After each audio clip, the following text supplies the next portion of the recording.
Comics are totally awesome. And I'm totally awesome too.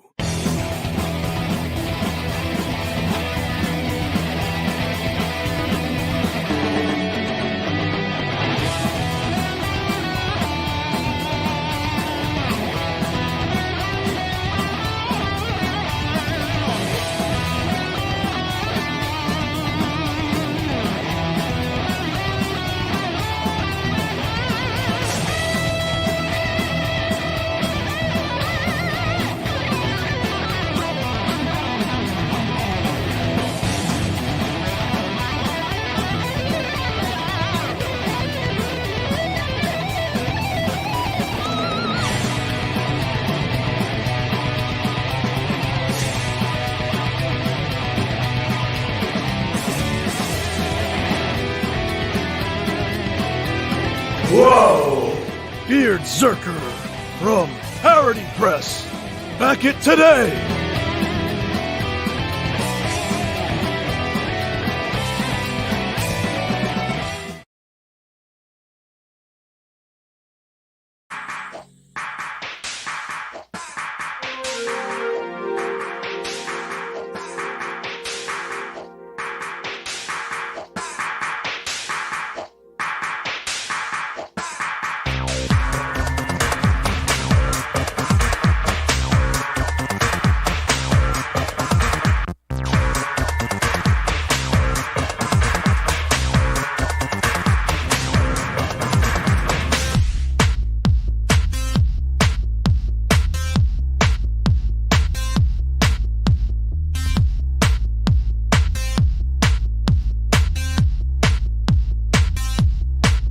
Got the hot drive on modulator and the two-gate on even flow.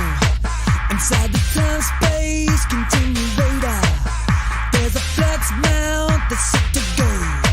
This thing is vertical, retractable, reversible, submergible and Germany. And the mechanism cross-dividing, multiplying, disk drive is jamming it. It's jamming it. Plug the main out into the AC. I've got the steam pre to heat it up. If there's a dropout inside the timepiece, in the jam scene, we'll lock it up. I've been building it, planning it, dreaming it, planning it, jamming it, I'm jamming it. And if I pull a switch and nothing hits, I'll do it all again. Right now, I give everything I've got. Journey up here, no doubt. I believe in everything you are. Journey up here,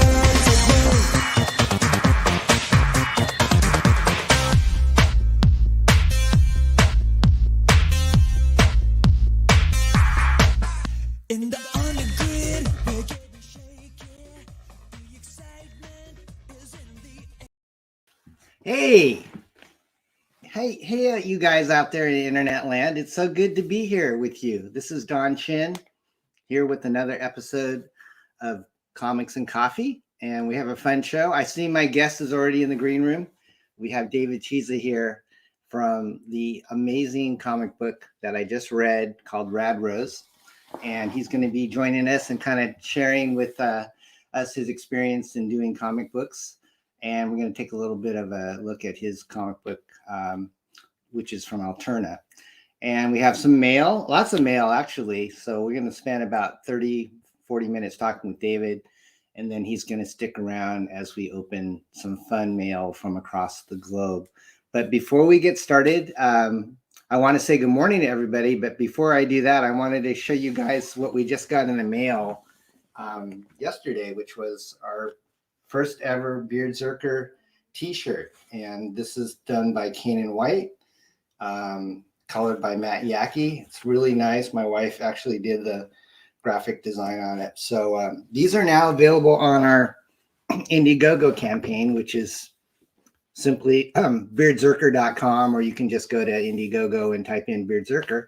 And so we have just a limited amount of these first printings. They're $30 plus shipping. We have sizes from small to 2XL. So I'm wearing a small, and it feels really good. It's 100% spun cotton. The manufacturer is actually Sticker Mule, who does a lot of stickers for people that do comics. But they just announced they're doing T-shirts, so we thought we would give them a try. And very happy with the quality.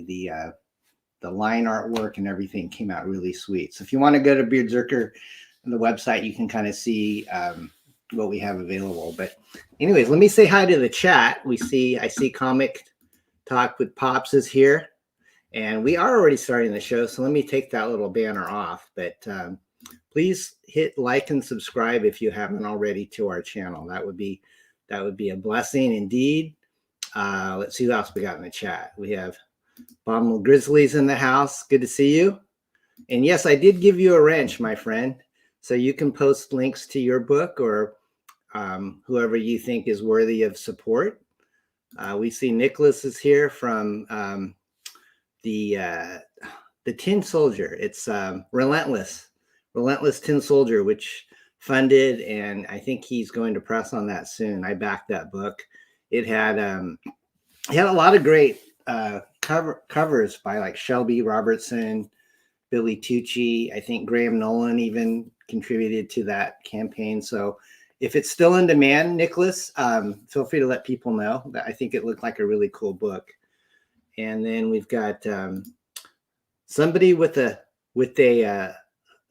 mystical hashtag. I don't know what that means, but hopefully Doomsday doesn't happen before this show gets over, because that would be bad.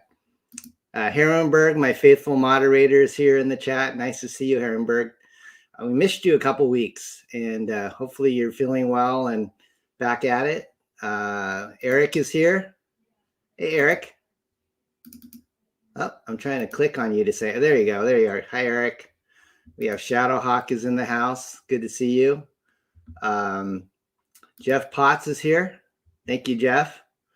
And Shadowhawk you're now a moderator too, Shadowhawk. So anyways, guys, let's see what else we got going here. Like I said, I have David in the chat. I saw David.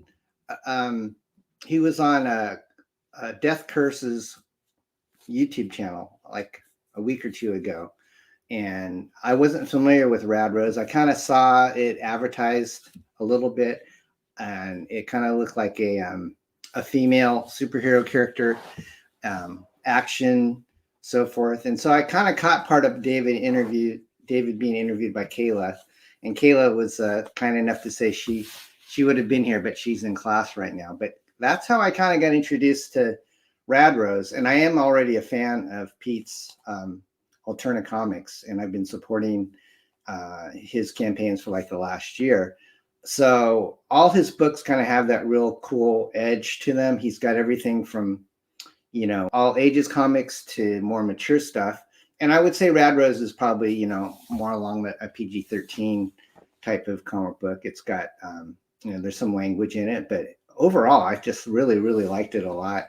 It was unlike anything I've read in a while. And so we're going to bring David in and have him kind of tell us about his comic book. And we're going to look at a few pages, and we're going to let you know where you can order his book. So without any further ado, I'm going to bring Mr. David Chisa into the house. David. Whoa, Don.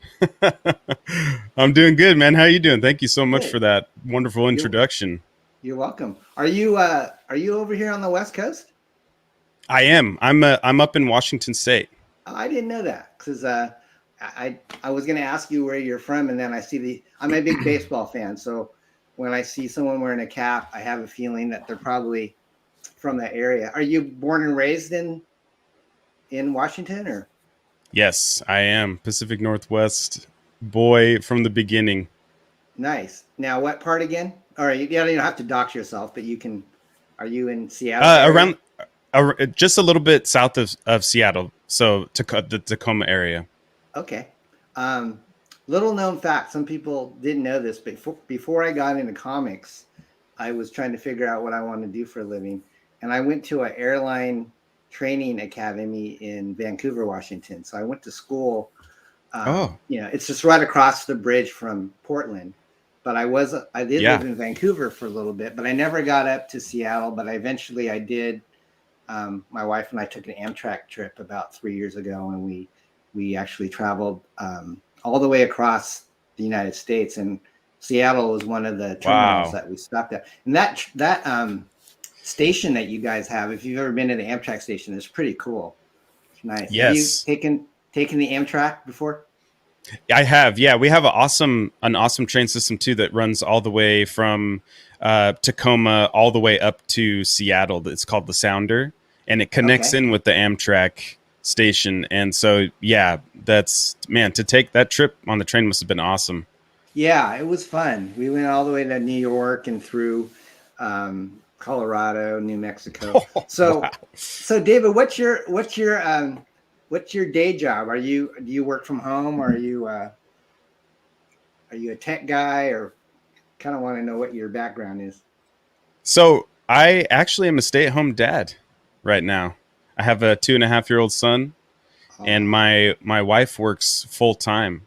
So she allows me to take on the creative endeavors while she is, the support of the household right now. So yeah, that's a lot of my time goes to being a daddy, and then doing the creative stuff. Do you have a boy or a girl? I have a boy. A boy. Can you tell us his name? Yeah, it's Davey Jr. Oh, how cute, man. That's cool. He's awesome, man. He's watching right now, so say hey, Davey.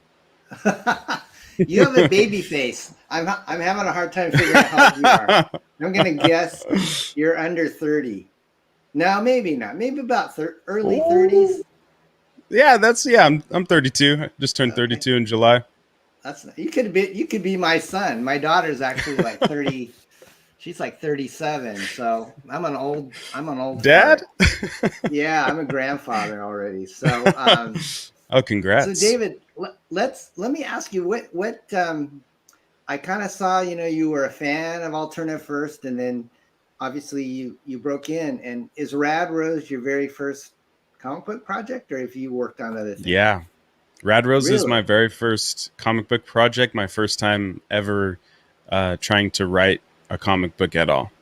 That's amazing. Let me go ahead and pull up the site here. In fact, guys, if you look in the YouTube description, I put links to how you could follow David, how you can pre-order the book.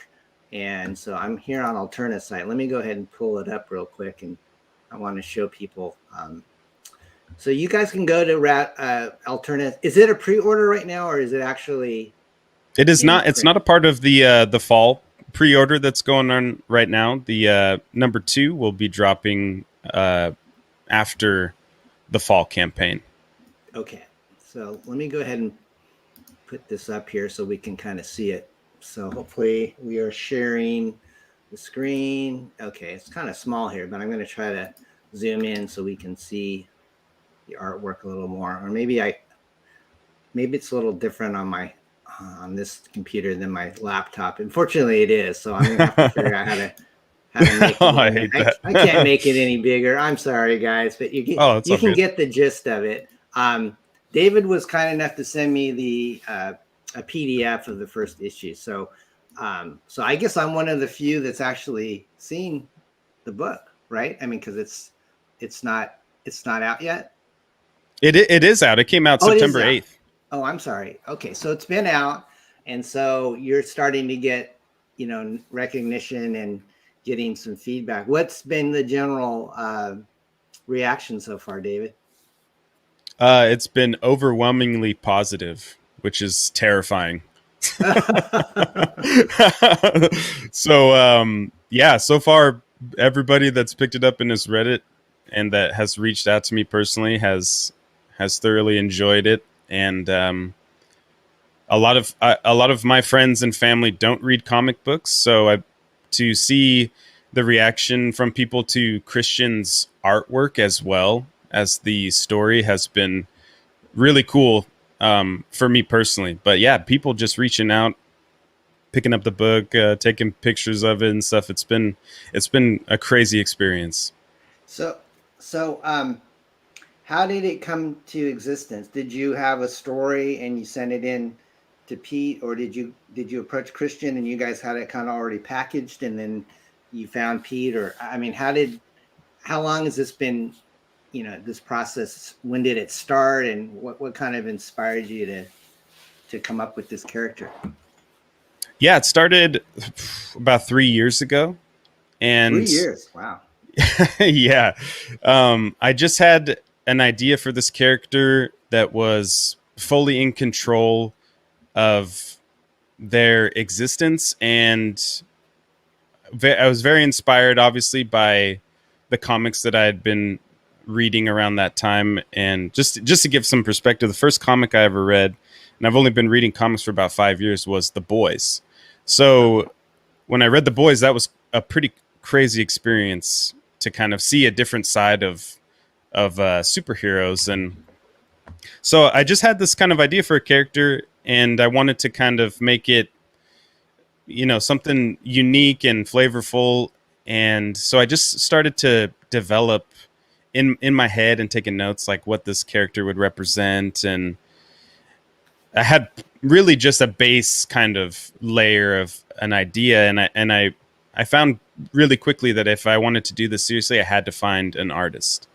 So I went on Instagram and I searched comic book artist on the hashtag, and I found Christian, like the third or fourth post down, reached out to him, and we just exchanged a few emails talking about, he was asking me questions about what comic books and artists and writers that I like, and we kind of went from there. And I was looking around at different publishers and seeing that the majority of the things that people wanted were 5 pages was kind of the standard for something. Some people, want the inked, or some people want full colored. So I just thought I'll just go full color, and I came up with pitch pages for a moment that I thought would be cool to give out. And after Christian realized that I was real and I was going to pay him, because Christian is, if you don't know where Christian is, he's all the way down in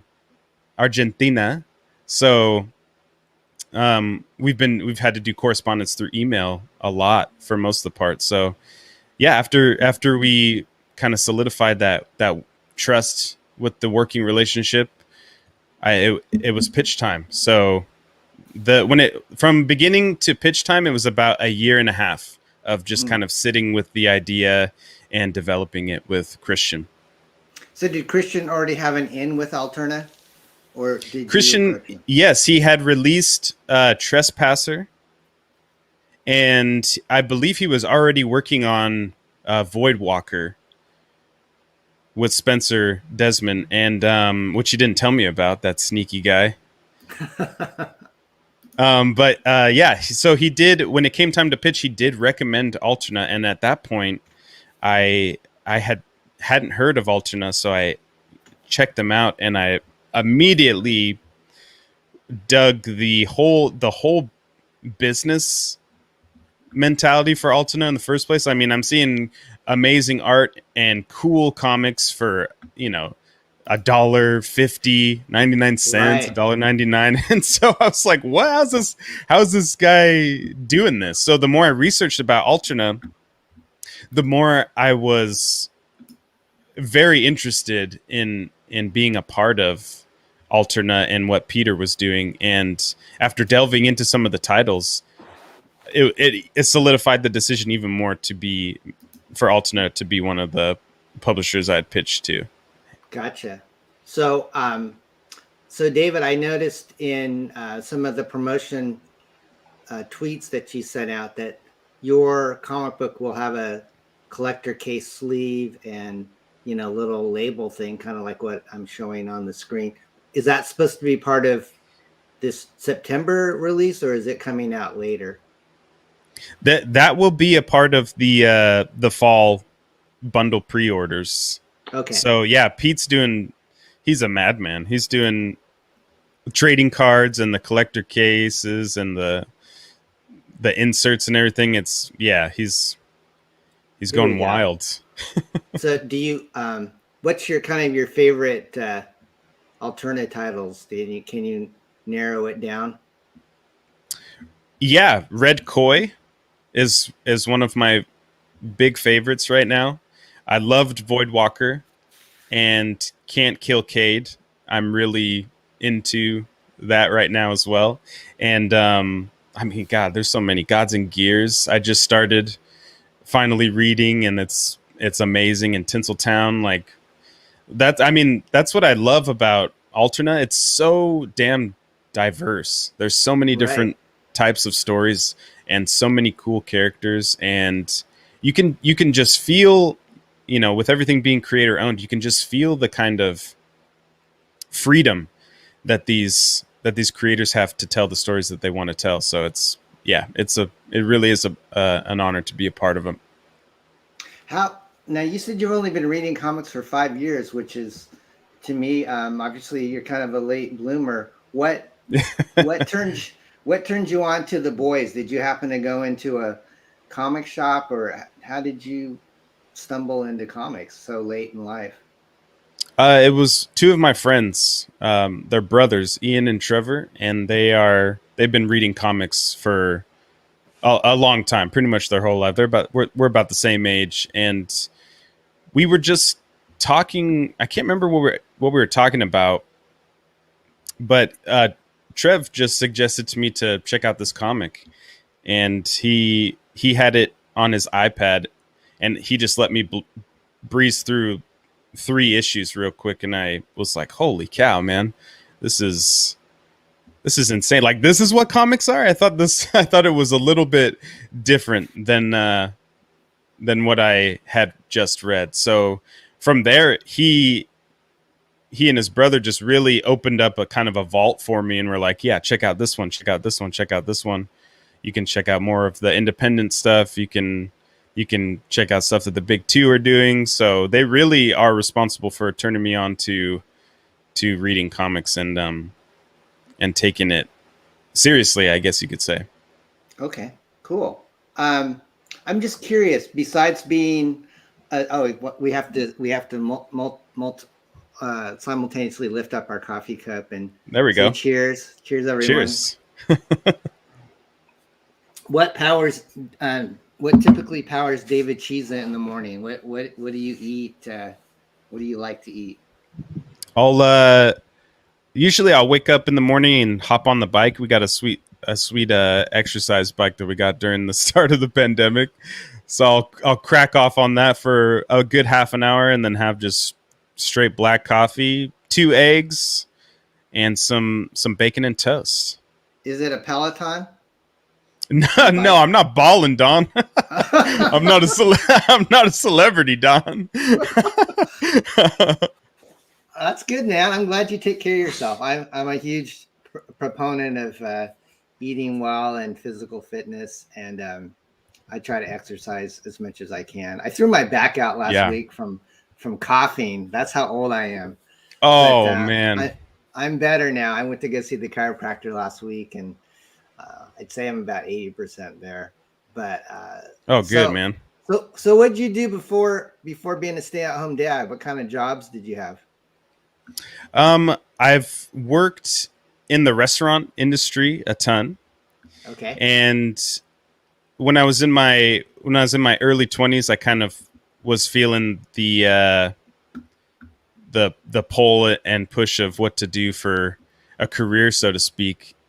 I was working up at Crystal Mountain. It's Washington's biggest ski and snowboard resort, and was just kind of, you know, I was working a job 10 hours a day for bad pay, considering what I was doing, and was just out in the mountains, and kind of had the idea, like, man, I should just bring a camera out here, because what I see out here is insane compared to what I'm doing for work. The contrast of being out in nature, snowboarding, and exploring a mountain was crazy to me. So I started taking a camera out with me and just recording things out in nature. And I started getting the idea. People saw me with camera, like, you know, ask me what I'm doing. Let me film you, you know, riding your favorite line at the mountain or something. So slowly I just started developing kind of being known for shooting snowboarding and skiing while I was working up there.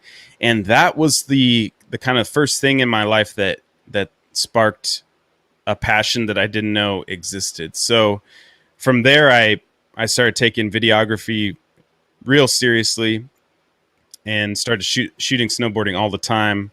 After a few seasons up at the mountain, I got into film school at Full Sail. And from there, I studied digital cinematography. And in 2016, I graduated with the Bachelor's of Science in digital cinematography. Cool. So we have similarities, because that was my ambition, was to do films when I got out of high school. But you're looking. Oh yeah. You're the age where you have GoPros and phones that can do high quality HD. But back in my day, I mean, we're talking like Super 8, 16 millimeter, manually editing with splicing. Yeah. So when when computers came around, and then you have all this powerful software, it's so much easier with iMovie and all the other stuff. But I have to say, your presentation on the way you look with your lighting and your mic, you are like one of the best looking guests. You're well presented, my friend. Thanks, man. And I like the faded back, the kind of the background behind you is a little what do you call it? You're sharpened in front. Yeah, that's really nice.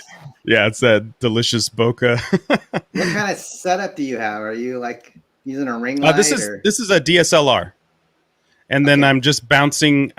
For those of you that light yourselves, always bounce the light away from you. So I got a nice light bouncing away, and then I got this light out here. Some movie magic for you. Bam! There's that backlight that gives me a little nice backlight around the edges here. I need to do that, man. I'm learning from you. All I have is a phony fish tank, but I guess it works all right. People that's the film school working. So David, what's your wife think about you doing comics? Is she behind it, or does she think it's kind of weird? My wife is the most supportive partner I could ever have dreamed of having, because that's awesome. Ever since she's known me, when we met, I was still in film school, hadn't graduated yet. So she has been with me through this whole time of kind of try to figure out, what I am trying to do, because like to your point, what you were saying earlier, when you went to film school, was Super 8 analog splicers, and now today people have better better cameras than this one that I'm using on their phones.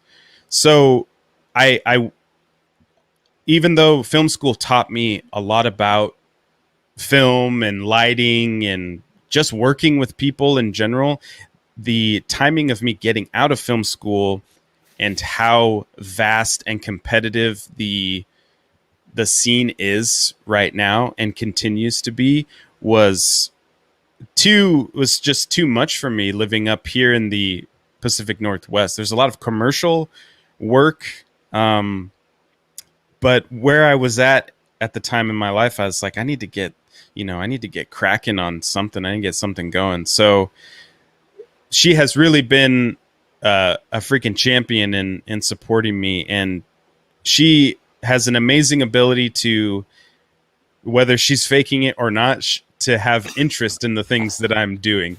So she makes me feel like she cares about what I'm doing, and I certainly know she's proud.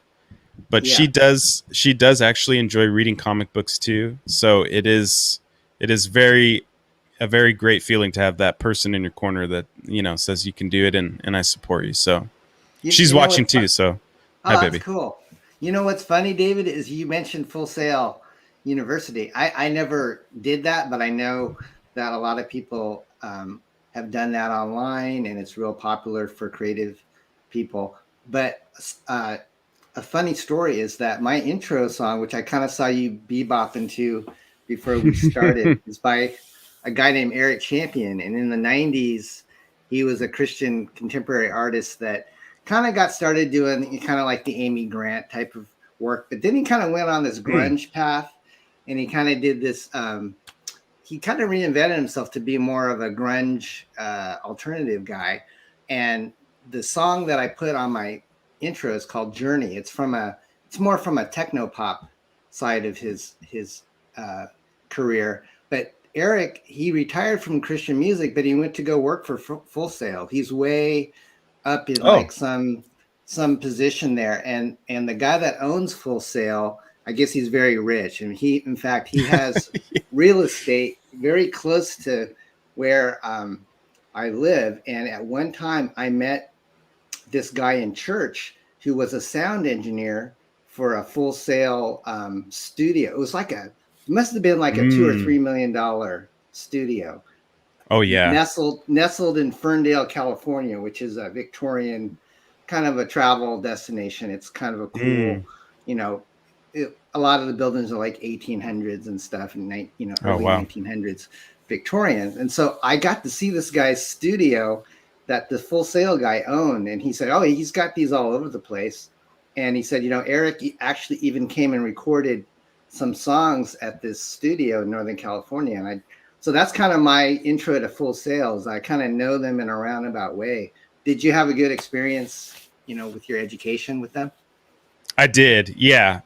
It was, the stuff that we got to learn and the kind of it's a dream having certain films that you need to watch or certain techniques that you need to study, and it's just watching movies. So it was hard to feel like it was school too much. And the only downside to doing it online was that it was very hard to get that physical hands-on with camera. So gotcha. Most of the time the people who were doing the online stuff didn't have access to the equipment that the students at the campus were able to use, and the campus, if you've never seen the campus, it looks incredible, all the things that the students have access to there. So that was the only downside. Other than that, man, it was the curriculum and the way of doing classes was awesome.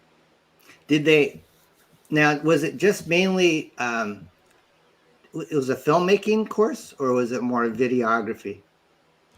It was digital cinematography. So you studied everything from the very beginnings of cinematography all the way up to modern day people shooting with digital cameras. So it was I'd say about 90% of it was solely focused on lighting and working the camera and the lens. I was just curious because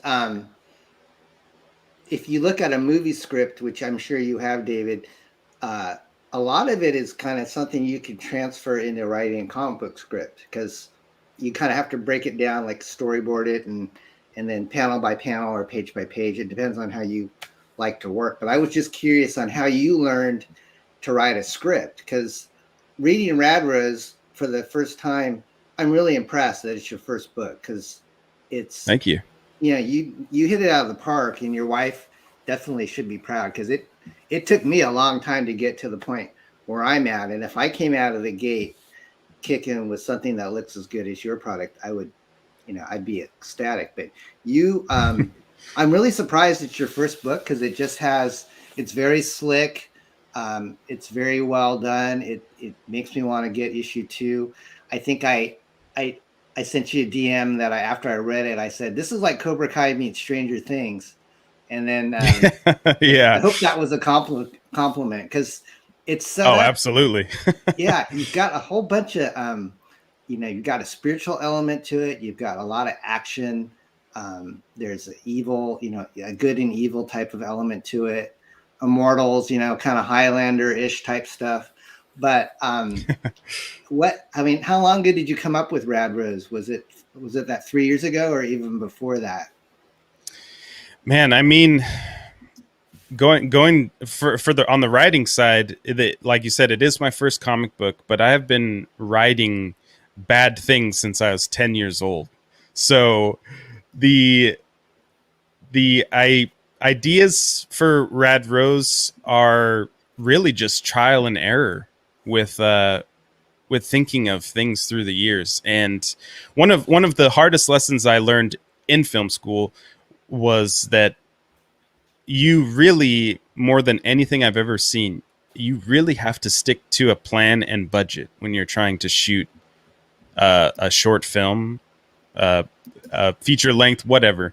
If you don't, there will be problems. So script writing for the first couple films that I wrote during film school were cursed by just being too ambitious, too big, too long, and too filled with story, you know. So the one thing though that it did do was it allowed me for each of these films that I wrote to make these massive worlds and to have their own ideas and their own kind of differences from our world itself. You know, I never really wanted to write a story that was based like in this universe. That seems like, you know, to me, like I could be writing something different and something that I totally create. So the world building is something I've been doing since I was 10 years old. And as Rad Rose has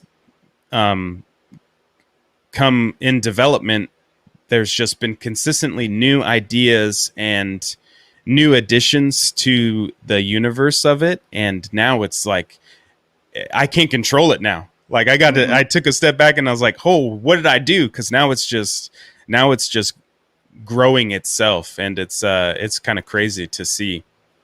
Did you, do you have this plan as ongoing, or is it got a finite end planned out? It is an ongoing title. Awesome. So how many issues are in the, like how far along is Christian? Are you have another few issues already done? Are you working on, like, what issue are you working on at the moment? We are just about to begin work on issue 4. Great. Yeah. Very excited. So yeah. I wasn't that familiar with Christian's work. I do have, now you said he's on Trespasser. Is that kind of the book that he is best known for? I believe that was the first title at Alterna that he did. Okay. Yes, but I suppose what he's known for is being Eduardo Risso's understudy, from what I understand. So that was kind of when I would tell people, you know, or they'd hear the name Christian Rossi, that was kind of a whisper that I would hear about Christian too. And but yeah, for me, seeing Trespasser was my first time seeing a full, you know, story from him. Yeah, I the only thing I had already seen from Christian was a Mighty Mascots alternate cover. I think he did for my friend Keith Gleason, who works, you know, with Alterna. Yeah, shout out Keith. Mighty Mascots, and he's our letterer on BEARDZZERKER as well, but he also worked on X-FARCE. But when I saw Christian's work on that, I said, well, this guy's really good. And then I saw some black and white things that he had done. And then when I saw Rad Rose, I said, boy, this is so cool. It's just so, there's a lot of detail, but at the same time, it's simplistic, which is a hard thing to pull off. It almost is like, you know, I know you're a younger guy, but us kind of us older people might remember like a P. Craig Russell or a Alex Toth, kind of older school guys. But Christian stuff, I mean, I could see why you're excited working with him. I would love, you know, to work with him. And is he really busy? I'm sure this isn't the only thing that he's got going. Oh, he's the hardest working man in comics, hands down. Yeah. How long does it take him, do you know, does he speak English? Do you speak to him on the phone, or do you video? I have never had the pleasure of speaking with Christian over the phone or a video chat. So I have no idea what he sounds like. I imagine he's ruggedly handsome sounding. So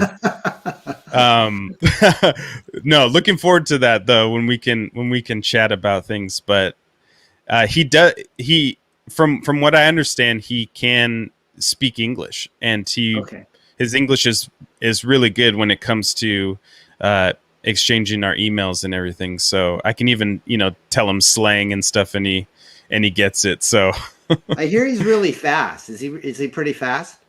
oh man, I mean, I haven't really worked with many other artists, so I don't have, very very many things to compare it to. But yes, he's extremely fast. That's cool. So Yeah. does he work? Are these pages in Rad Rose, are they digital, or does he work like digital pen and ink, or both? Or So yeah, the best thing about Christian's artwork is that he mixes two of the mediums. So he does traditional pencils and inks, and then he colors digital. And as you can see, the result is mwah, it's beautiful. Yeah. He's a madman.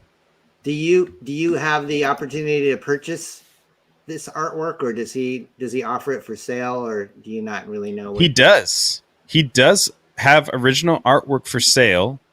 You can check his, I can't remember the exact website right now off the top of my head, but you can check his socials on Twitter or Instagram, and he does have links for original art. You can get some Rad Rose original art right now or very soon. Did you have dibs on the cover? I actually haven't asked him for dibs on anything, and I'm still trying to decide what I want to ask him for, because there's so many great pages that I love from him, and it's really hard to try and decide what to ask him to set aside for me. What does he do you know what he normally charges per page in American dollars, or for his page rate for what he's charging me?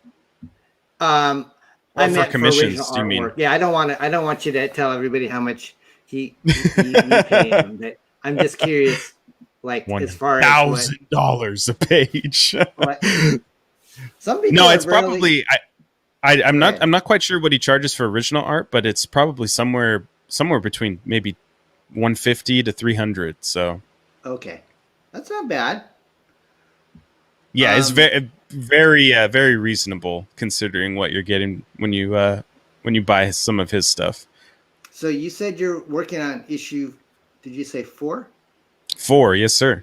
4. Like, do you mean like it's already written and he's drawing it, or you're writing it right now? I am finishing up the script right now for it.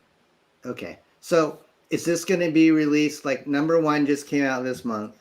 What's the schedule for like upcoming issues? I believe number 2 will be in the winter, and then it looks like it might just go for each kind of quarter for Alterna. So yeah, so we'll be out of the fall campaign, and there's so many great books dropping in the fall. We'll come back for winter, and then most likely spring and summer. Okay. So let me ask you, David, what's your end game? Do you want to kind of do what Clint Stoker did with, which I think he kind of got started with Alterna doing Downcast, and then it kind of took on a life of its own. And I know that Keith, he kind of does a crowdfunding thing, but then Pete, also publishes it as well. Are you looking at just sticking with Alterna, letting them handle all the marketing, or do you want to eventually kind of do what I see other creators doing and maybe offering a special Rad Rose crowdfunding that has, different perks and stuff? And I'm just asking, maybe you haven't even thought about that, but maybe you have. I have been thinking about it a lot now, because that's a pretty common question that I've been getting since Rad Rose has released, and it's the thing that I love about comic books right now is how many choices creators have. It's almost like we're all free agents, and we can we can pick and choose where we want to go. We can do things how we want to do them, and for me personally, the business mentality of Peter Simeti and what he wants to do with Alterna is always going to be something that I am going to want to be a part of. So sure. I think the future of Alterna is big, and I would love for Rad Rose to continue being associated with Alterna. That being said, the crowdfunding stuff is absolutely incredible. I love how creators can offer these awesome perks for fans. What you're getting people who are directly fans of what you do and who want to support you. So I think that's amazing. And when I first started the idea of Rad Rose, I knew that to get into this industry to stand out, you just have to put something out. You have to have something out that people can read and see, and the work speaks for itself. So to me, that was enough of a chance to be like, yeah, hell yeah, I'm gonna go for this. And I believe in the story, I believe in the team, and I believe that people will like it. So yeah, from there it's just been now I feel like my foot's in the door. I'm starting to, when these 4 issues release, people can see what a short, small art from David Chisa is like, and we can see what the demand for things will be. So very exciting to think about the future. If you could cast an actress as Rad Rose today, who would it be? Do you have anybody in mind? Oh man. That's a tough question. Okay, we can come back around to it. I did want to open some mail, but before I do, I wanted to let you give like a quick elevator pitch on what Rad Rose was and is. But I should have done this in the beginning, but I've had such a fun time just getting to know you and just what you do besides comics. It's I tend to kind of get off track, but I just want to just kind of flow as the spirit leads. And so I've already kind of described it in my own little one sentence, but I want to give you, David, since you are the esteemed creator of this book, can you tell people in like a minute sales pitch on what this is? Yeah, absolutely. So Rad Rose is a huge epic story. So in this world, all gods from all religions exist, and they rule over mortals. And when you die, your soul goes to this place where all the gods are. Typically, your soul would just be used as fodder for the gods in a war. Until recently, they changed the rules of the game in the god realm and allowed mortal souls to go on one-on-one combat with other gods, with the appeal that if a mortal was to win, you then could become a god. And of course, this was BS, and the gods knew that mortal souls would never be able to defeat gods in combat until Rad Rose came and defeated one and became a god herself. After figuring out the ins and outs of how the god realm worked and how kind of terrible things are, she had the idea to destroy it. And she almost succeeded, but she failed. So she had to leave the god realm and go into hiding, which is where Rad Rose #1 starts off. She has been in hiding for thousands of years, training generations and generations of warriors for the day that the gods might come back and take their revenge.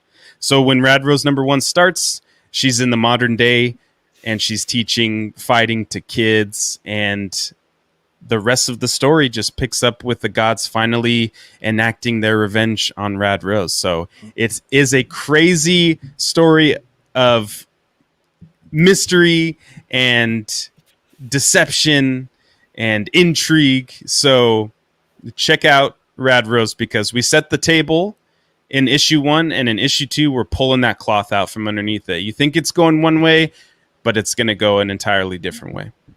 I told you guys it was unlike anything you'd ever heard about, because you look at the cover and you think it's some kind of streetwise, tough chick in the city, and then when you start opening it up and you have this grandiose description of what's going on, I just go, oh, this is cool. This is like a lot bigger scope than I had thought.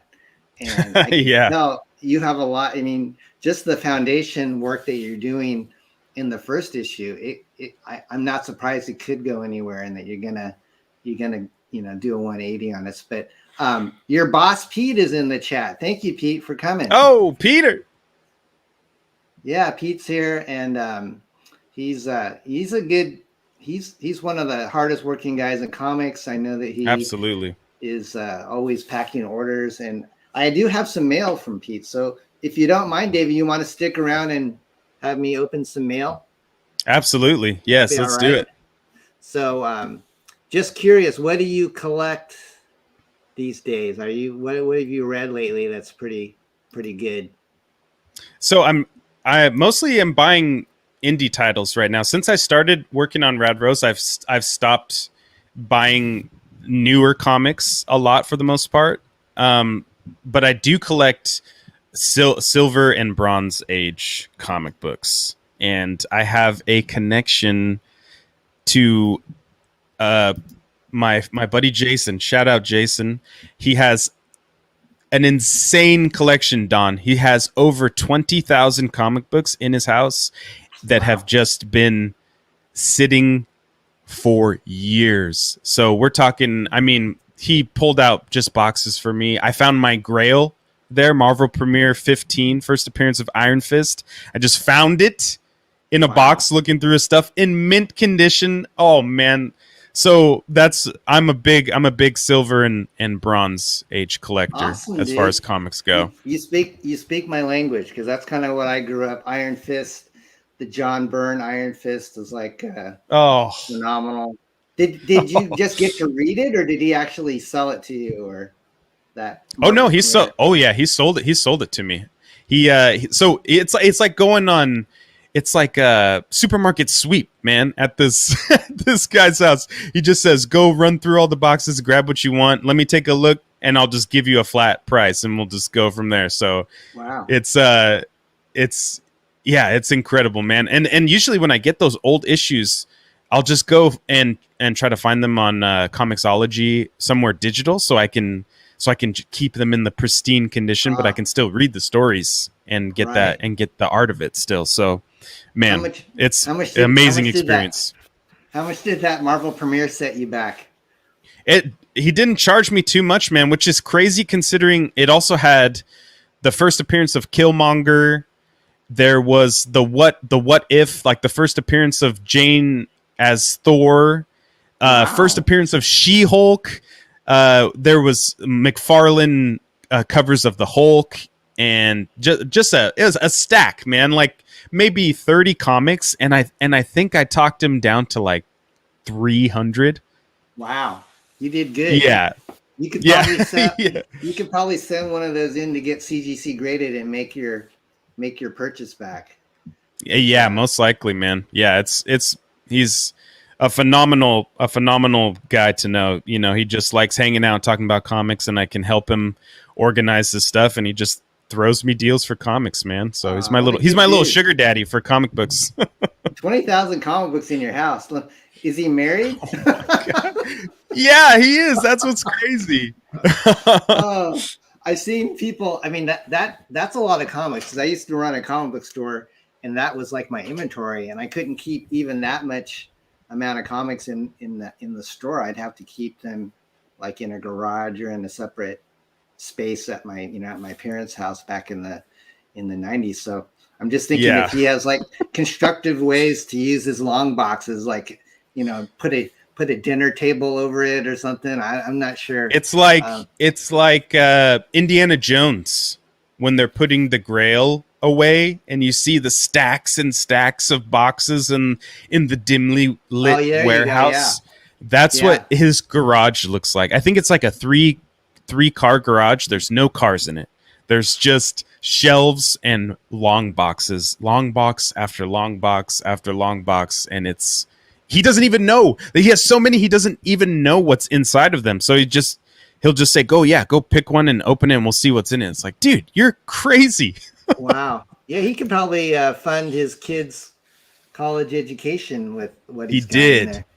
He did, brother. That's what's crazy. The summer that I met him, just I think maybe 3 years ago, the whole part of doing this with his son was to help get him money after high school. His son, he ends up buying a brand new Mustang, and now he's going to Arizona State. So that's awesome. And when I first went over there, he had a whole container of just number ones, Grail after Grail. I mean, we're talking like first appearance of Riddler, like comics that are Wow. like I was like made me weak in the knees seeing like how is this just out and displayed right now? Well, what's his address? No. Yeah, yeah, exactly. Well, let's get to it. I have some mail here. Let's so do it. Yeah, I think there's a way to kind of make my screen a little bit bigger, David. So if you don't mind, I might make you small for this so they can. Oh see no, it's fine. The stuff. Ant-Man. Okay, there we are. So here's what I'm just gonna. I got 5 packages today. Hopefully, I'll get through this. I want to try to wrap this up by, the top of the hour. But Pete had tweeted that he had to get rid of his only copy of It Came Out on a Wednesday, which is the first appearance of King Cryptid. Oh, and, I felt bad for him because as a creator, you always want to keep like a few copies of what you've worked on so you can kind of reminisce. And when I saw that Pete had to sell his own copy just to fulfill a fan's dream, I said, well, let me help Pete out. So I had a couple copies of this. So I gave him one and I said, Pete, would it be okay for me to send you some Alterna Comics? And could you just, with the return label, could you just sign these and send them back? So I got a bunch of it came out on Wednesdays. Yeah. And I love anthologies. In fact, Heavy Metal Magazine was like one of my big influences, and that was an anthology. Very cool. Pete, thank you so much. I just wanted to briefly show everybody this is a great anthology. I mean, these things are selling out. He doesn't normally, go into second printings on It Came Out on Wednesday. So if you guys like short stories that have fun twists, I highly recommend this book. I mean, and they're only $2, guys. How can you lose? It's such a good deal. Come on. Yeah, first issue of It Came Out on Wednesday, and then we've got this one, which I think this guy is in King Cryptid, or I'm not sure. Do you know what this guy's name is? So cool. I do not know. Concrete Monster or something, maybe. Pete can say in the chat if he's still here. But I love just these, the coolest covers.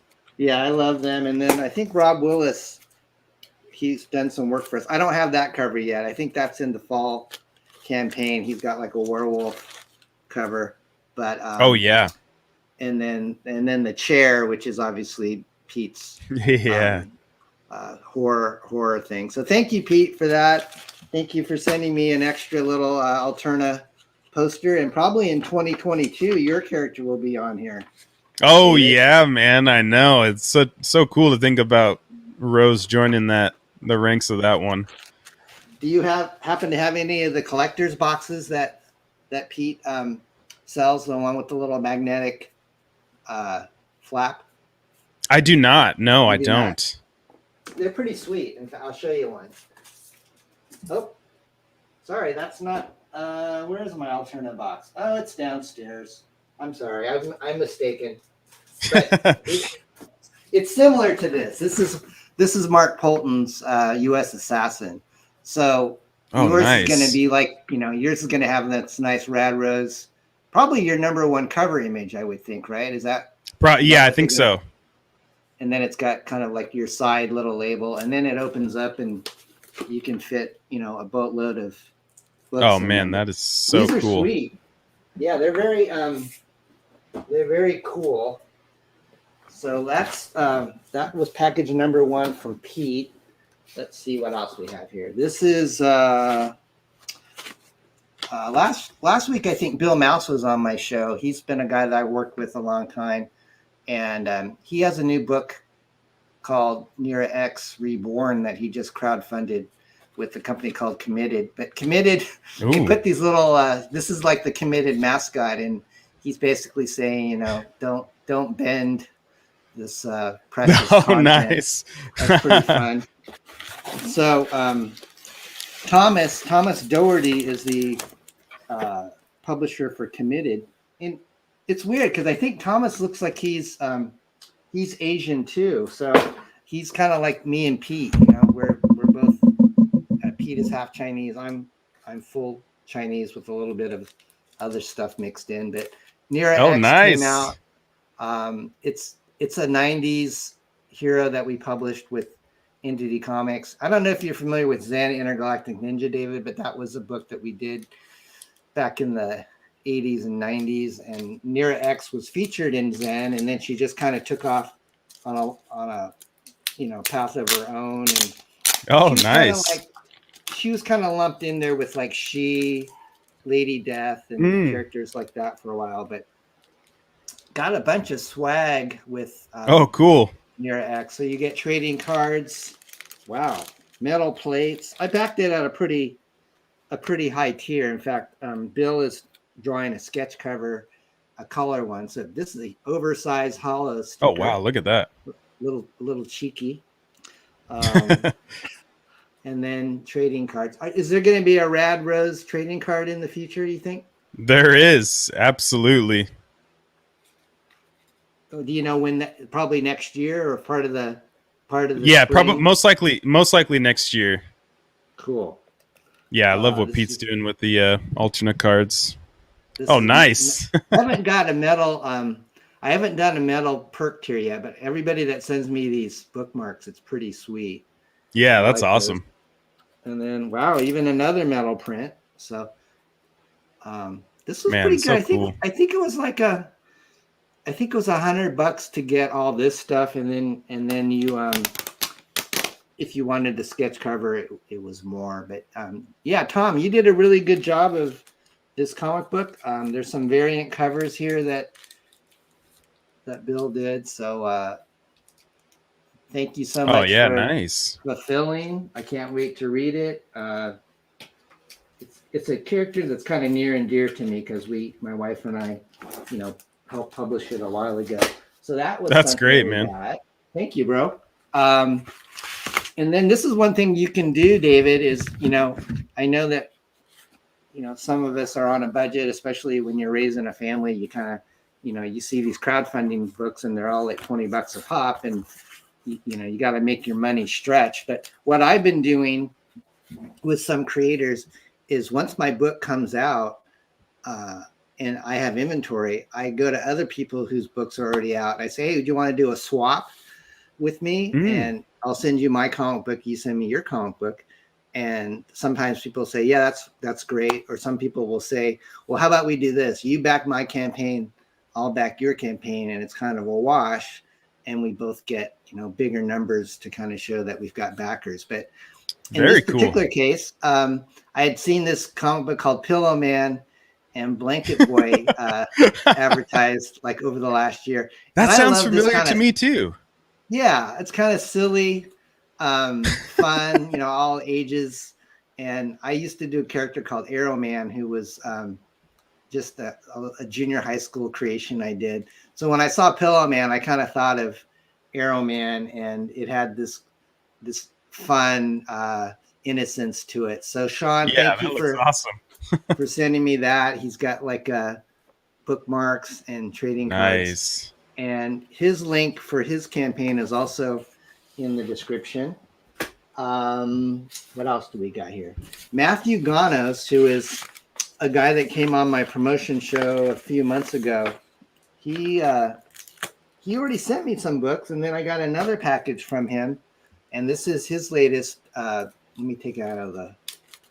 I tell you, everybody that sent me comics in the last week, it was like trying to break into Fort Knox to open them up. They were like, they had this nasty blue masking tape. It works great. It works great for packaging, but if you get it on a comic book, like on a comic book page, it's like, I had to have my wife try to delicately remove the blue tape when I accidentally had it stuck. But what's cool about Matthew, David, is that he's not really a comic book artist. He's a photographer, sculptor. And so what he does is he creates these props. These are actual puppets that he makes, and then he photographs them, and he'll add his word balloon. So it's kind of like a weird Stranger Things. What was that movie with the Venus flytrap eating? Oh gosh, the one with Jack Nicholson, and then they remade it. You guys know what I'm talking about. The Shining. Feed Me, Seymour. They did a play on it. Herrenberg probably knows what I'm talking about. It's a movie that is escaping me. Steve Martin was in the remake. Steve Little Martin. Shop of Oh, damn. Horrors. Little Shop. Oh, of Little Horrors. Shop of Horrors. Yeah, that's kind of what I think of when I see Matthew's comic book. It's got just kind of a weird Yeah, wow, that's horror crazy. vibe to it.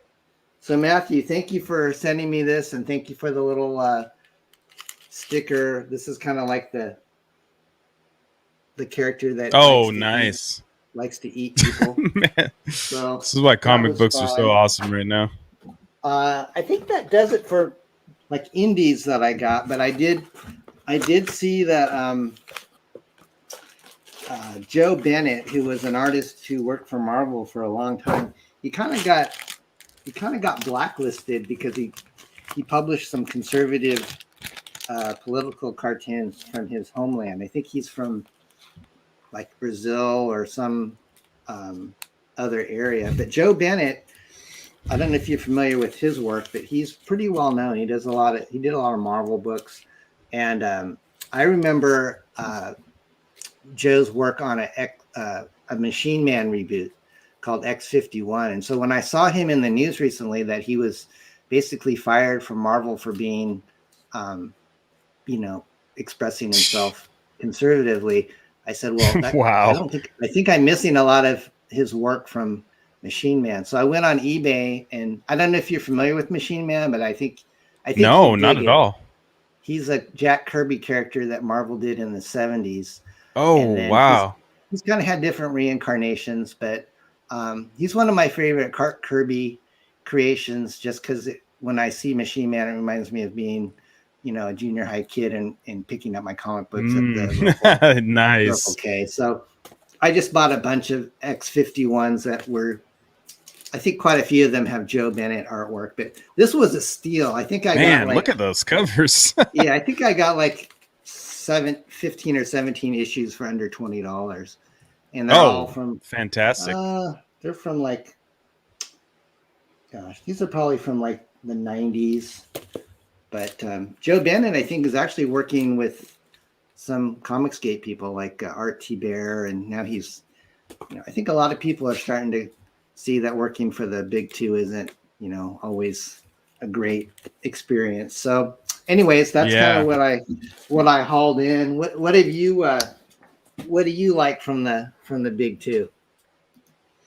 Oh man, I mean, I'm honestly, it's been, I'm kind of in the same boat with a lot of other people. It's been really hard to get into buying the new and current stuff from the big two because there's always new number ones and retcons and changes. So it's really been tough to get into the whole, go to the shop every Wednesday and pick up the next issue kind of thing, which is unfortunate. I feel like I missed out on the golden age of going to comic book shops and picking up that next release. So really, I'm kind of in the same boat with you. I've been looking through older titles for certain things. I came across the Vietnam series that Marvel did, and I bought the whole collection on eBay.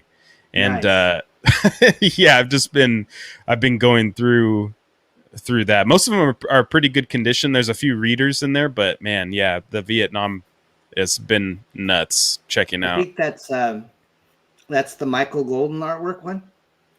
Yeah, the Nam. Yeah, he's the Nam. Yeah, Michael Golden's like one of my favorite artists, and if you like his work, you'd probably like his work on Micronauts, which was a really good series. Oh, did he do Micronauts too? Yeah, that's kind of what got his name out there is Micronauts. What else did he do for Marvel? He did some X-Men stuff and some Avengers stuff, but Micronauts is like, I think, one of his first published works in the 70s. It might be cheaper just to get like a trade paperback than it is to get the the originals, but yeah, if you're a collector, I know it's tempting to do that. Yeah. Before we go, my friend, I have to leave everybody with a video that I saw today. I'm trying to find where I put it. I tweeted it out today, and I just thought it just seemed apropos. Gosh, where is it? I shared it today. Oh, okay, here we go. I'm gonna try to share the screen with everybody. Thank you for hanging out with me, David. Thanks so much for having me, man. How's your boy doing? Is he still sleeping? No, him and my wife are hanging out in the next room watching right now. So. Oh, okay, nice. Yeah. Well, tell your wife thank you for letting us have you. I know, being married, sometimes we have commitments. My dogs are about set to wake up pretty soon, so I totally understand. Let me see if we've got us sharing here. I think so. I want to make sure I'm sharing the sound with you guys. So let me just reset. And trust me, guys, it's worth it. It'll be worth it when I get this, when I stop boomerang this. Okay, share screen. Do you do the StreamYard thing, David? I do. Yeah. Okay. I do. Yeah, I do it for D&D campaigns that we do once a week. So I do know that StreamYard can be finicky sometimes, for sure. Okay. So you don't host the show yet, but you probably will, I bet, in your future. You've got the setup for it. Thanks, man. All right. So I don't know if you saw this, but this is making the rounds on the internet, guys. This is Florida man has won the internet for the month of October. So I'm gonna go ahead and share it here. Yeah, let me make it big here. Okay. Can you hear it, David? I can. Okay. Have you seen this yet? No.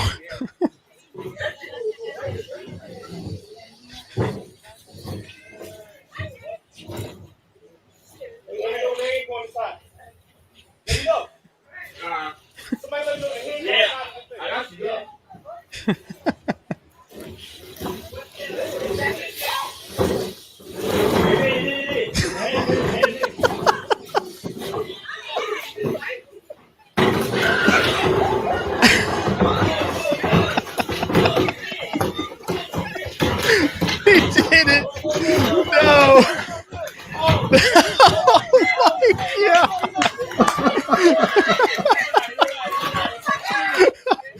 I love it. It's just like I think God. I think the lid coming down on the head was like that was the crowning blow there. That was fun.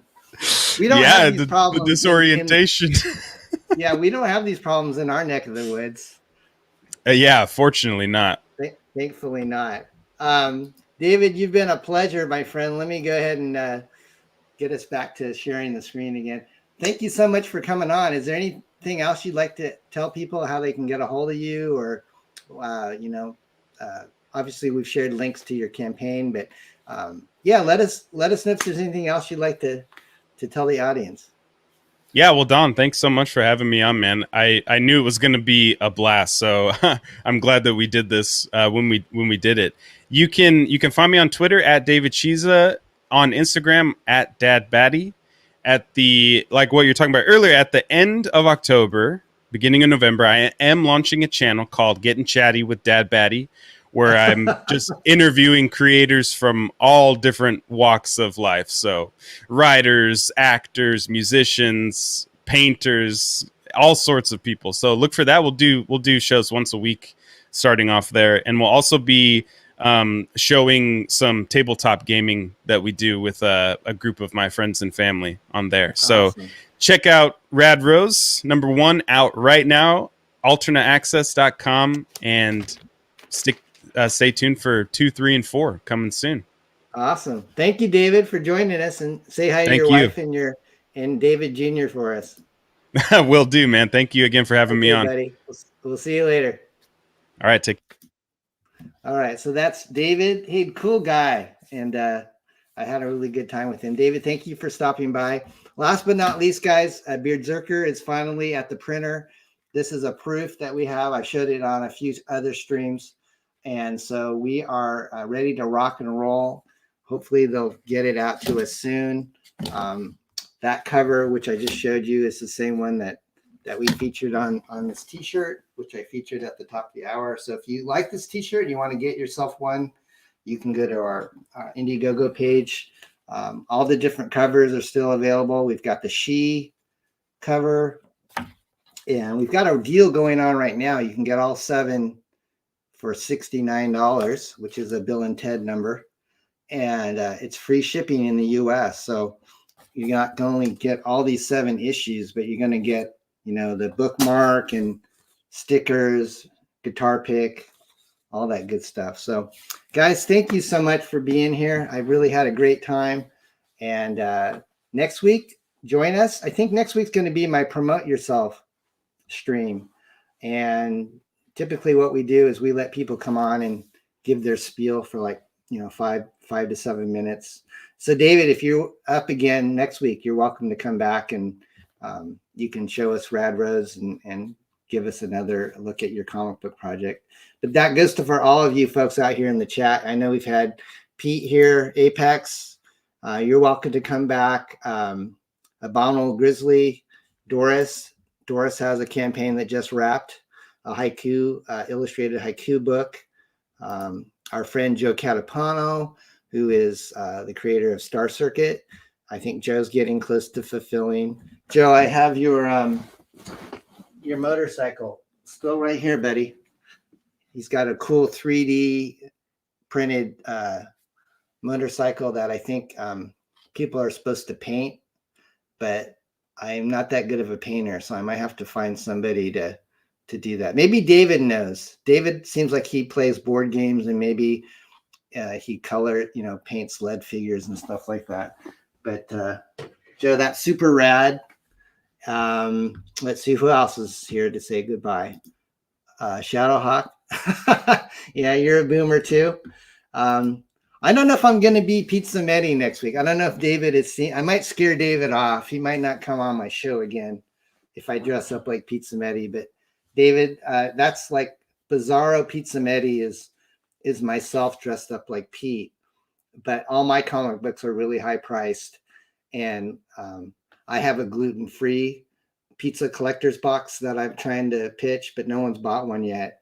So whether or not it'll be Pete Simeti, I'm not sure yet. It depends on how wacky I'm feeling. And I have to put on like a fake beard, which it doesn't taste very good, but maybe I'll get my courage up and I'll make it Pete Simeti.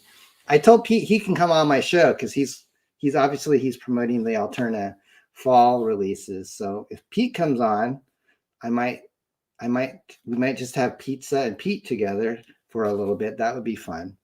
Anyways, thank you again for joining me. Matthew, this is Matthew Gonos's name right here. It's Mask Effects Comics. If you go to the YouTube description, I put a link to how you could buy his comic book Bad Thoughts on there. And as I said, Abominable, you're welcome to come on to pitch your book as well. So anyways, guys, it's been a lot of fun. Thank you, Herrenberg, for your moderating. Once again, please hit like and subscribe, and we will see you guys next week. All right. Hope you enjoyed the gator video, but don't do this. Don't try that at home. You might lose it. You might lose a leg, and you might. Oh, I got a dog. Hang on. Dog, incoming dog alert. Oh, this is my buddy, Mike. This is Cooper. He just woke up, and he wants to say hi to everybody in the chat. Hi, Koopy. Hi, say hi. Hi, buddy. He's so cute. He's a good boy. He likes to ride around in the car with me, and not a big comic book fan, but that's okay. He's fun. Guys, thank you so much again. Stay safe. We'll see you next time, next week, same bat channel, and keep reading comics. See you later.